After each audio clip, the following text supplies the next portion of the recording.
Assalamualaikum warahmatullahi wabarakatuh. Perkenalkan, saya Zian Hasna Nadira dari tim LKTI SEF UGM akan mempresentasikan hasil penelitian kami yang berjudul Pengaruh Sumber Daya Jamaah terhadap Pengembangan Perekonomian Masjid di Indonesia. Untuk outline presentasi ini, yang pertama adalah latar belakang penelitian, selanjutnya metodologi, kemudian hasil penelitian, yang diikuti kesimpulan serta saran. Pertama, ada latar belakang. Nah, apa sih yang terbesit dalam pikiran Anda mengenai masjid yang makmur? Menurut Katani 2009, masjid adalah tempat yang digunakan untuk bersujud yang kemudian maknanya meluas menjadi bangunan yang digunakan orang untuk berkumpul menunaikan sholat berjamaah. Namun, masjid tidak hanya dapat difungsikan sebagai tempat sholat saja, tetapi juga dapat dimanfaatkan sebagai tempat untuk berzikir, berkumpul membahas suatu permasalahan atau musyawarah, maupun membaca dan mengkaji ilmu-ilmu keislaman seperti Al-Quran dan tema-tema kontemporer.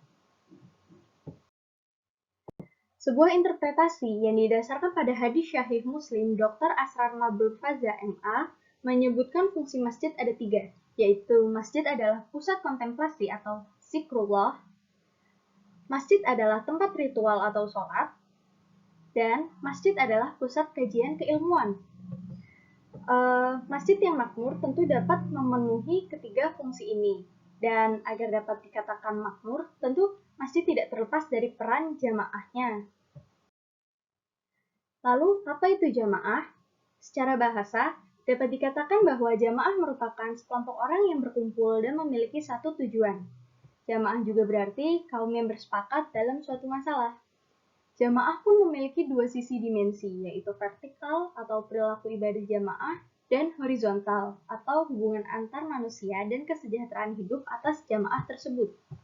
Salah satu tolak ukur dari kemakmuran masjid yang dapat mencakup kedua dimensi ini adalah jumlah ziswaf, zakat, infak, sodakoh, dan wakaf yang dapat dikumpulkan oleh pengurus masjid atau takmir.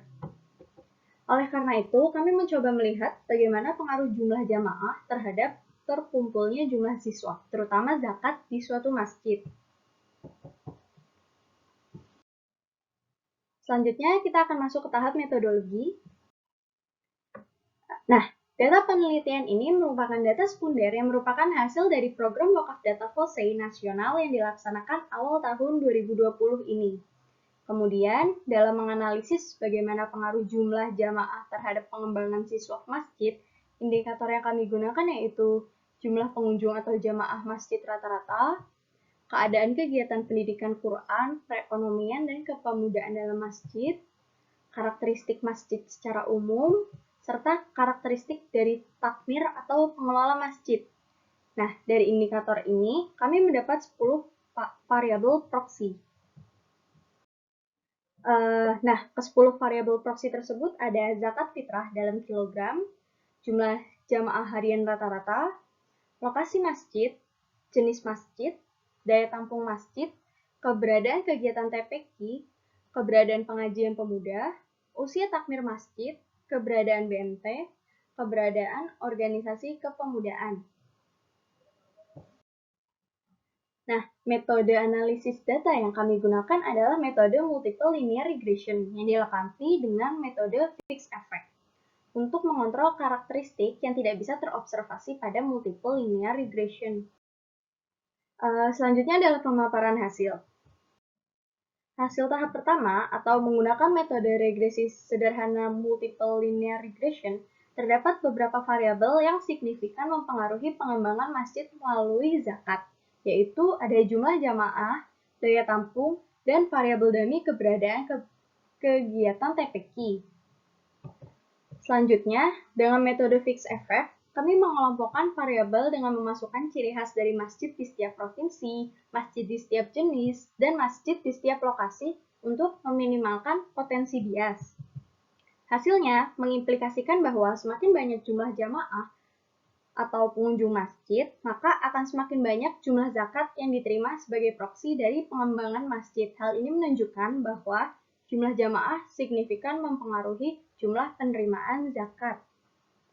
Lalu, variabel kontrol lain seperti daya tampung masjid dan karakteristik khusus masjid serta profil pengelola masjid juga mempunyai pengaruh terhadap penerimaan zakat, walaupun hasilnya tidak signifikan dalam estimasi di penelitian ini. Dan yang lebih penting dalam penelitian ini, kami juga mendapati bahwa kegiatan-kegiatan dalam masjid juga berpengaruh secara signifikan. Dan dari keempat kegiatan yang dimasukkan dalam variabel, kegiatan TPQ lah yang mempunyai hasil paling signifikan. Dalam penelitian ini dapat disimpulkan bahwa jumlah jamaah berkorelasi positif terhadap pemasukan siswa, khususnya zakat. Apabila jumlah jamaah banyak, maka pemasukan juga akan banyak. Berdasarkan premis awal, apabila masjid memiliki banyak pemasukan siswa, maka masjid tersebut dapat dikatakan perekonomiannya berkembang atau makmur. Selain itu, dari penelitian ini juga didapatkan kesimpulan bahwa masjid yang memiliki banyak program kegiatan yang hidup cenderung dikunjungi banyak orang dan memiliki banyak jamaah. Berdasarkan penelitian ini, kami menyarankan agar kegiatan di masjid diperbanyak, tidak hanya menjadi tempat sholat berjamaah saja, tapi juga menjadi tempat berkumpul untuk melakukan kegiatan-kegiatan yang produktif seperti pengadaan TPQ. Pengadaan kegiatan yang produktif ini dapat bekerja sama dengan pemerintah daerah setempat ataupun organisasi-organisasi nirlaba setempat. Diharapkan, dengan banyaknya kegiatan-kegiatan produktif, dapat menambah jumlah jamaah serta penerimaan siswa tiap-tiap masjid.